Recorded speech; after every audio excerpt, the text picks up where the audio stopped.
Kwanzaa is a time of specific, intentional, guided focus.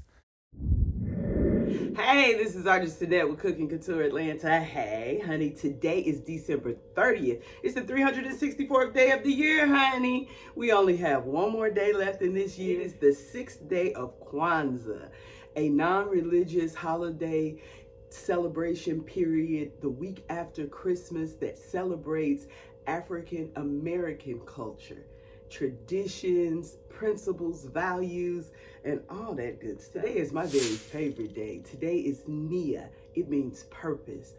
This is where my daughter's name came from. I was fresh off an African American Studies degree, and I named my child from the Nugo Saba. That's the 7 principles of Blackness.